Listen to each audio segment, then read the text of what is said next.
আজকের ক্লাসে আমরা পড়ব ক্লাস এইচএস এর থার্ড সেমিস্টারের স্ট্রং রুটস, যেখান থেকে তোমাদের 3টি এমসিকিউ এসে থাকে, যেটি লিখেছেন আমাদের এপিজে আব্দুল কালাম, যিনি আমাদের একজন ভারতীয় ইন্ডিয়ান রাইটার, যিনি ভারতের রাষ্ট্রপতি রয়েছেন এবং যিনি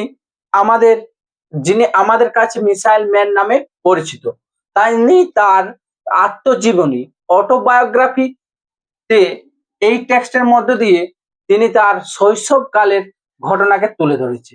তাই টেক্সটটি স্ট্রং রুটস নাম দেওয়ার কারণ এখানে দেখানো হয়েছে যে একটি গাছের যতটা তার শেকড়টা বা মূলটা শক্ত হবে, সেই গাছটি ততটাই শক্তিশালী হবে। স্যাম একইভাবে এপিজে আব্দুল কালামের যে ছোটবেলা, সেই ছোটবেলার কাহিনীকে তুলে ধরেছেন এবং সেখানে দেখেছেন তিনি কিভাবে মানুষ হয়েছে, কিভাবে কি কি শিখেছেন, সেইভাবে তিনি তার পরবর্তী জীবনে, তার বৈজ্ঞানিক জীবনে সেই জিনিসগুলো ফলো করে তিনি আরো বেশি সাকসেসফুল হয়েছেন। এই জিনিসটাই আমাদের যে এপিজে আব্দুল কালাম তার এই তার যে স্ট্রং রুটস, সেই স্ট্রং রুটস তুলে ধরেছেন। দেখো অ্যাবাউট দা, আমরা এখানে যে টেক্সটটা একটু দেখে নিই। Strong roots is an extract from doctor Kalam's autobiography wings of fire. তার যে এই যে আমাদের টেক্সট স্ট্রং রুটস, সেটি এপিজে আব্দুল কালামের অটোবায়োগ্রাফি এবং বায়োগ্রাফির মধ্যে ডিফারেন্স কি? অটোবায়োগ্রাফি হচ্ছে যিনি নিজের সম্বন্ধে নিজেই লিখে, সেটাকে আমরা বলবো অটোবায়োগ্রাফি। এবং বায়োগ্রাফি কোনটা বলবো? যে বায়োগ্রাফি হচ্ছে যখন কোনো ব্যক্তি অন্য কারো ব্যক্তির জীবনী নিয়ে লেখেন, সেটাকে বলবো আমরা বায়োগ্রাফি।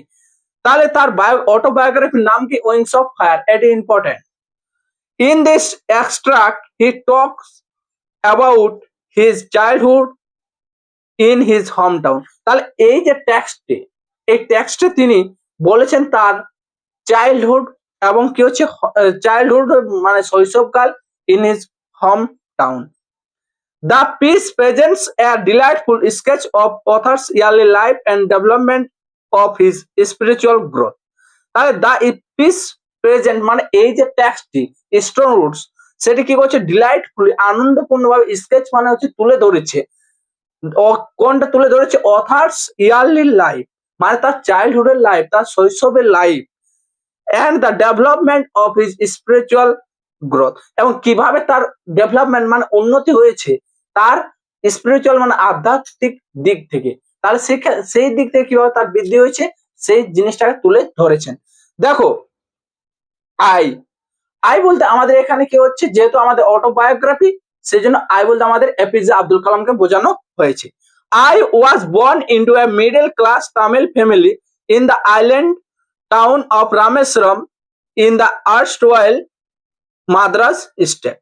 তাহলে I was born into the মানে এপিজে আব্দুল কালাম জন্মগ্রহণ করেছিল তামিল ফ্যামিলিতে, যেটা কি একটা দ্বীপ। কোথায় দ্বীপ? রামেশ্বরমের। যেটা কি হচ্ছে আর্টসওয়াইল মানে হচ্ছে যেটা আমাদের যে পূর্বকালীন, যেটাকে কি বলা হতো? মাদ্রাজ স্টেট। তাহলে সেই মাদ্রাজ স্টেটে তিনি কি হয়েছিল? রামেশ্বরমে কেউ জন্মগ্রহণ করেছিলেন তামিল ফ্যামিলিতে। মাই ফাদার বলতে কার বাবা বোঝানো হয়েছে? APJ Abdul Kalam's father Jainul Abdeen had neither much formal education nor much wealth. তাহলে তার বাবার না ছিল মাচ ফর্মাল এডুকেশন। মাচ আর ম্যানের আমি তোমাদের একটা ভিডিও বুঝেছি। মাচ কখন বসে? যেখানে আমাদের আনকাউন্টেবল হয়ে থাকে সেক্ষেত্রে আমরা মাচ, এবং যে ক্ষেত্রে আমাদের কাউন্ট করা যায় সেক্ষেত্রে আমরা ম্যানের ইউজ করে থাকি। এডুকেশন নর মাচ ওয়েলথ, তার না ছিল কি? যে মানে যেটা আমরা প্রতিষ্ঠানিক বা যেটা আমরা বিদ্যালয়ে গিয়ে কি করে শিক্ষা অর্জন করি, সেই প্রাতিষ্ঠানিক শিক্ষা না, তার অনেক সম্পত্তি ছিল। ডেসপাইট মানে হচ্ছে তা সত্ত্বেও, ডিসঅ্যাডভান্টেজেস, অ্যাডভান্টেজ মানে হচ্ছে সুবিধা, ডিসঅ্যাডভান্টেজেস মানে হচ্ছে অসুবিধা। এইসব অসুবিধা থাকা সত্ত্বেও হি পজেসড গ্রেট ইননেট, তবু সে কি ছিল? অধিকারী ছিল। পজেসড মানে অধিকারী, গ্রেট ইননেট মানে হচ্ছে মহান, আর ইননেট মানে হচ্ছে যে অন্তর্নিহিত মানে হচ্ছে তার ভিতরে যে জ্ঞান, উইজডম মানে জ্ঞান, and a true generosity of spirit, এবং তার দয়ালু ভাব। যে তিনি কি ছিলেন? যে মানুষটা হচ্ছে সৎ মানুষ, তিনি সবার প্রতি সহানুভূতি ছিলেন। তিনি সকলের প্রতি সহানুভূতি ছিলেন। এগুলো আমরা কার সম্বন্ধে জানছি? এপিজে আব্দুল কালাম ফাদারের সম্পর্কে।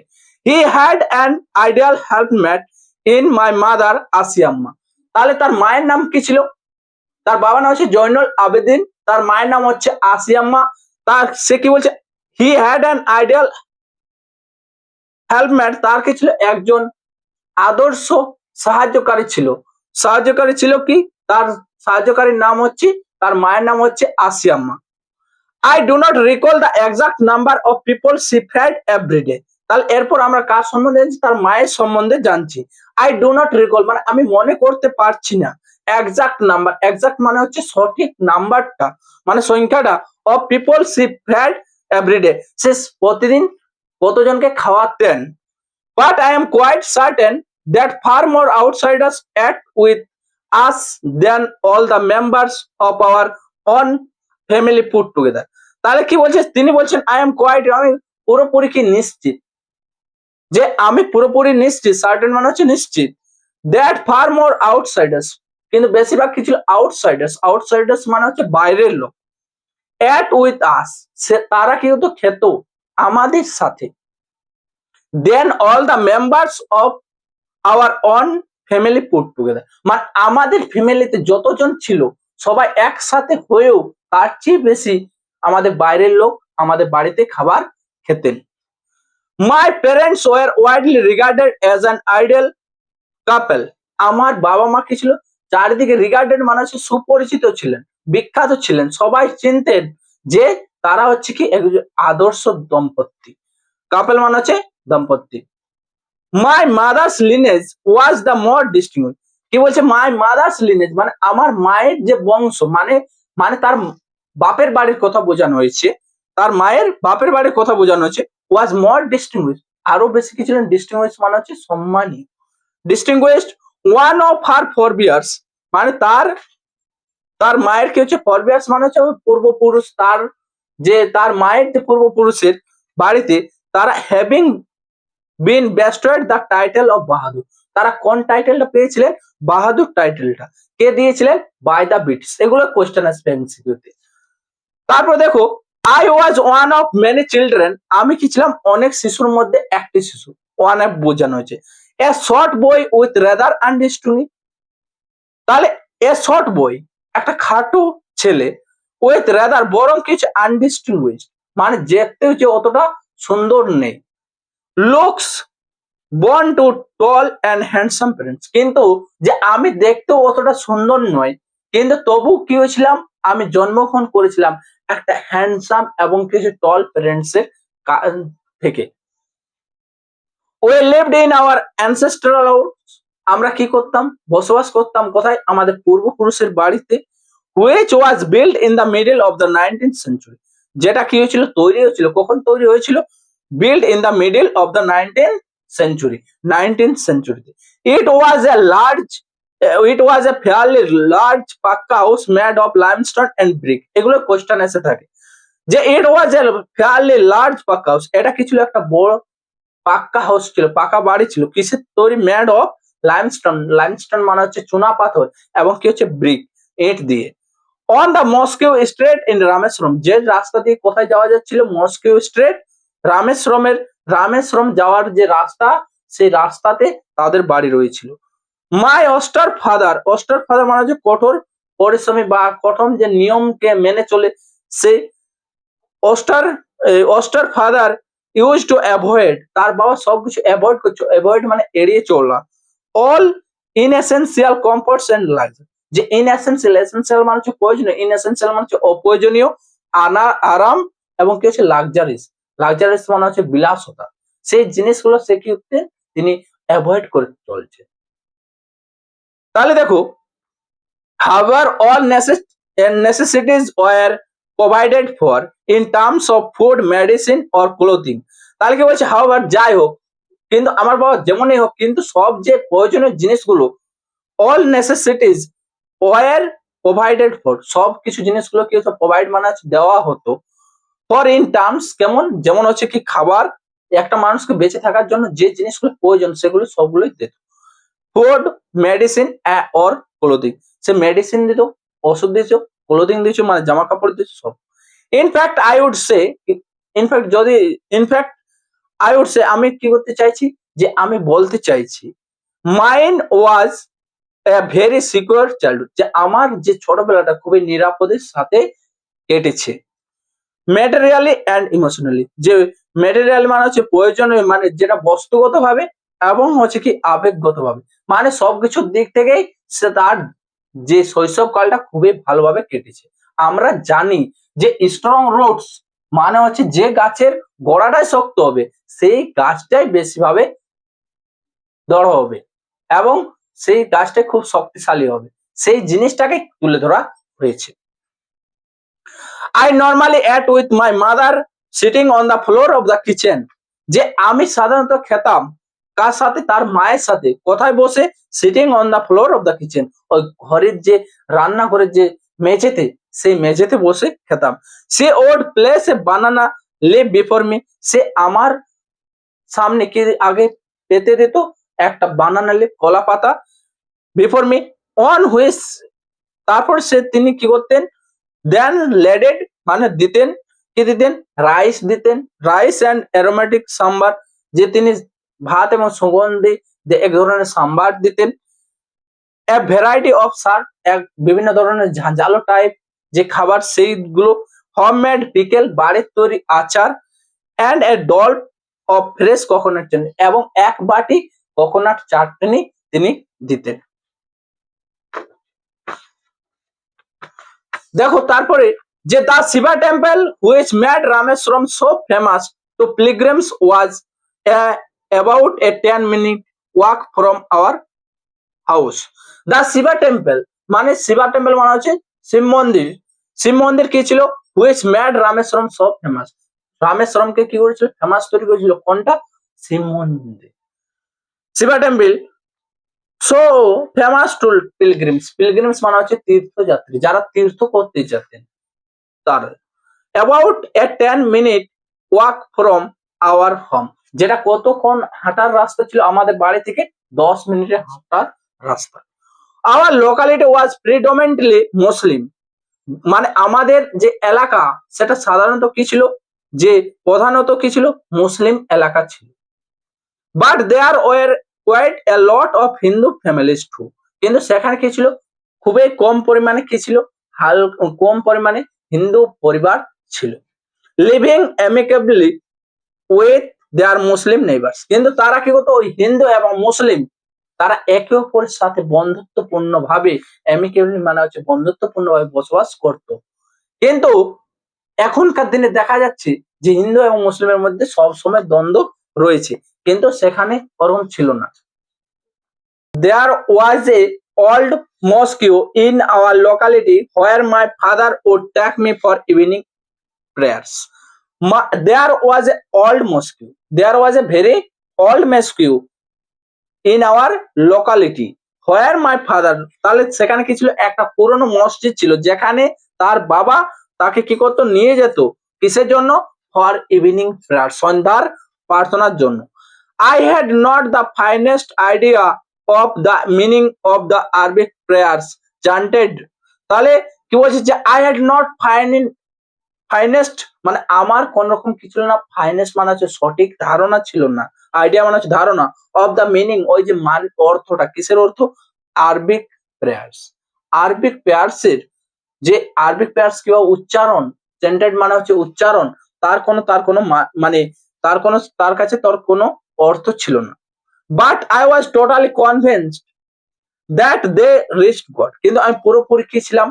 যে একেবারে নিশ্চিত ছিলাম। কনভিন্সড মানে হচ্ছে নিশ্চিত, পুরোপুরি সে নিশ্চিত ছিল যে ওই প্রেয়ারটা কার কাছে পৌঁছাচ্ছি? ভগবানের কাছে। When my father came out of the mosque after the prayers, যখন আমার বাবা কি হতো? বেরিয়ে আসতো কোথা থেকে? ওই মস্কিউ থেকে, মসজিদ থেকে। People of different religions would be sitting outside, কিন্তু সেখানে কি বলছে? People of different religion, যে বিভিন্ন ডিফারেন্ট মানে হচ্ছে বিভিন্ন যে ধর্মের, রিলিজিয়ন্স মানে হচ্ছে কি ধর্মের, ওড বি সিটিং আউটসাইড, তারা বসে রইতো কোথায়? বাইরেতে। ওয়েটিং ফর হিম, কার জন্য অপেক্ষা করতো? ওয়েটিং ফর হিম বলতে বোঝানো হয়েছে গান এপিজের বাবার জন্য। মেনি অফ দেম অফার্ড বলস of water to my father. তারা কি করতো, অনেকেই তারা অফার করতো, কি অফার করতো, বল মানে বাটি, যে বাটি ও মানে জলের বাটি, who would dip his finger tips in them and say prayer. সে তার বাবা কি করতো, আঙুলের গোড়ালি সেই জলের মধ্যে ডোবাতো এবং সে একটা প্রার্থনা বলতো। This water was then carried home for the invalids. তাহলে তারপর কি হতো, সেই জলটা নিয়ে যাওয়া হতো কাদের জন্য, তাদের বাড়িতে যারা অসুস্থ রয়েছিল। ইনভ্যালিডস মানে অসুস্থ। I also remember people visiting our home to offer thanks after being cure.